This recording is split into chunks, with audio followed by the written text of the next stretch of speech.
Halo semua, di video kali ini kami akan membahas tentang supply chain management pada PT Putra Indo Mandiri Sejahtera.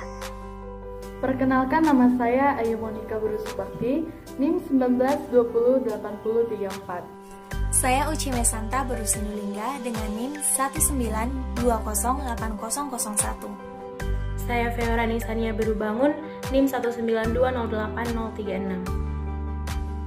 Di sini saya akan membahas apa itu supply chain management dan apa tujuan dari supply chain management. Yang pertama adalah apa itu supply chain management. Arti supply chain management atau SCM secara umum merupakan kegiatan yang meliputi perencanaan, pengaturan dan penjadwalan arus produk dari mulai pengadaan hingga didistribusikan kepada konsumen. Dengan supply chain management, rantai pasok dirancang dengan sedemikian rupa sehingga dapat dilakukan dengan cara yang paling efektif dan efisien. Supply chain management memiliki lingkup kegiatan yang lebih banyak, yang dimulai dari mencari sumber bahan baku yang dapat diandalkan, mendapatkan barang dan bahan baku dengan harga dan kualitas yang sesuai, dan melakukan pengaturan secara menyeluruh di setiap pihak yang terlihat di dalam rantai pasok. Dapat disimpulkan bahwa supply chain management merupakan salah satu rangkaian kegiatan yang vital untuk dilakukan secara optimal oleh perusahaan. Hal ini karena tentunya perusahaan ingin melakukan setiap proses bisnisnya seefisien mungkin. Dengan manajemen rantai pasok yang baik, maka setiap proses dalam membuat produk yang dimulai dari pengolahan bahan mentah sehingga akhirnya menjadi produk jadi akan dilakukan dengan waktu sesingkat mungkin dengan kualitas yang terbaik. Yang kedua adalah tujuan supply chain management. Tujuan utama dari supply chain management adalah mengkoordinasi penawaran atau supply dan permintaan atau demand secara efisien dan efektif dalam menghadapi masalah-masalah yang ada. Maka tujuan strategis dari supply chain management yaitu untuk menjadi pihak yang mendominasi pasarnya atau paling tidak tetap dapat menjalankan bisnisnya agar dapat memenangkan persaingan pasar. Rantai pasok dari sebuah perusahaan harus dapat menghasilkan produk dengan kriteria sebagai berikut. 1. Murah, 2. Berkualitas, 3. Tepat waktu, dan yang keempat adalah bervariasi. Sejarah PT Putra Indo Mandiri Sejahtera. Perusahaan ini dirintis sejak tahun 2006 dengan nama PT Putra Indojaya Mandiri dan telah berganti nama setelah beroperasi pada tahun 2007 menjadi PT Putra Indo Mandiri Sejahtera atau PT PIMS. PT PIMS berada di daerah Desa Jarangmuda Brastagi yang tepatnya beralamat di Jalan Jamin Ginting nomor 5 Peceren Brastagi, Kabupaten Karo, Sumatera Utara. Lebih jelasnya terletak di jalur alternatif Medan Brastagi dan menjadi salah satu tujuan objek wisata bagi para wisatawan yang berkunjung ke Brastagi. Pada awal didirikannya peternakan sapi, PT PIMS hanya memiliki sekitar 69 ekor sapi perah yang dikirim dari daerah Jawa, Sukabumi ke Brastagi. Namun di saat itu hanya ada 20 ekor sapi yang siap perah. Akan tetapi dengan potensi tenaga kerja yang dimiliki oleh perusahaan, jumlah sapi perah dari hasil perkembangbiakan terus meningkat dan sekarang perusahaan memiliki sapi berkisar 300 ekor sapi dewasa. Dalam pemilihan lokasi ada beberapa faktor yang menjadi pertimbangan dari pemilik perusahaan dan para pelaksana perencanaan perusahaan ini, yang terutama adalah faktor lingkungan, yang dimana sapi hanya cocok dengan daerah yang bersuhu dingin ataupun pegunungan.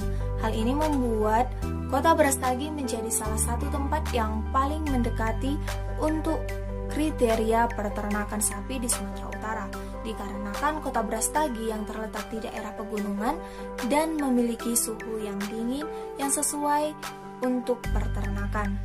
Adapun produk yang dijual oleh PT PIMS yaitu susu murni, susu rasa yang terdiri dari rasa coklat, stroberi, dan mocha, yogurt yang terdiri dari rasa vanila, blueberry, stroberi, dan mangga. Nah, selanjutnya kita akan membahas tentang supply chain management pada PT Putra Indo Mandiri Sejahtera yang disingkat sebagai PIMS. Sebelumnya, supply chain management memiliki komponen dasar yang terdiri dari supplier, manufakturer, distributor, retail outlets, dan konsumen. Kami akan membahas satu persatu dan keterhubungannya dengan diagram SCM pada PT PIMS. Yang pertama ada supplier. Supplier adalah pihak perorangan atau perkelompok yang menjual bahan utama. Bahan pertama ini dapat berbentuk bahan baku, bahan mentah, bahan penolong, suku cadang, atau bahan dagang.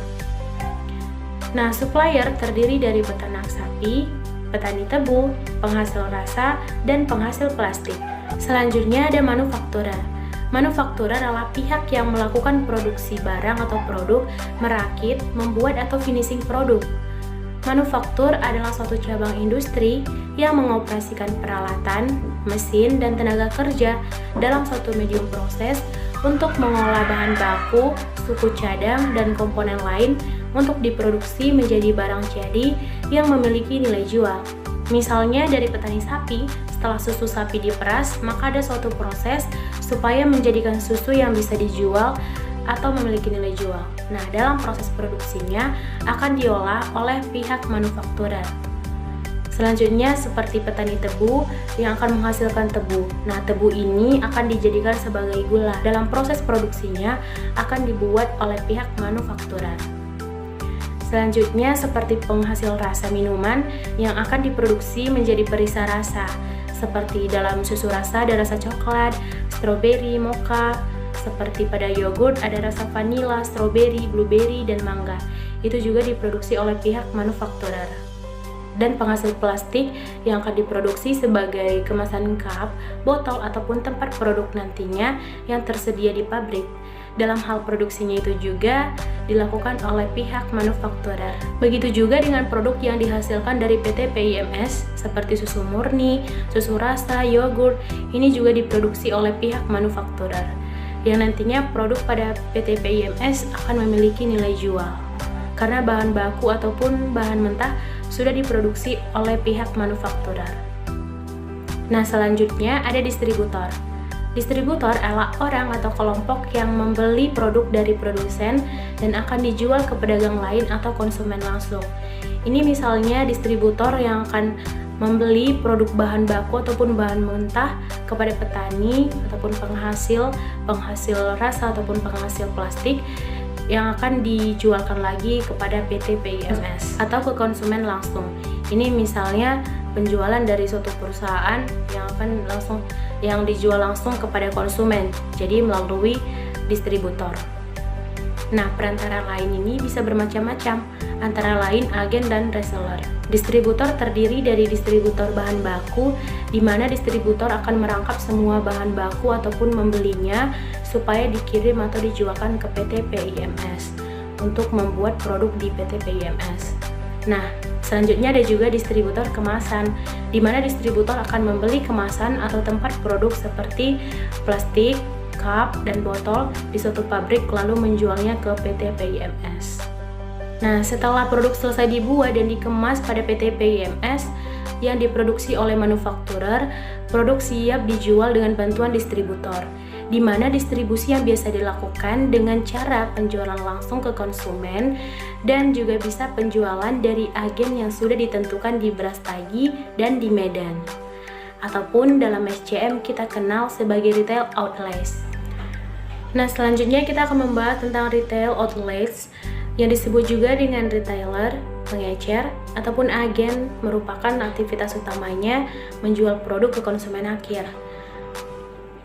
Nah, selain itu, PT PIMS ini juga memanfaatkan teknologi internet dalam memperkenalkan perusahaannya, yaitu menggunakan media sosial seperti Instagram dan Facebook.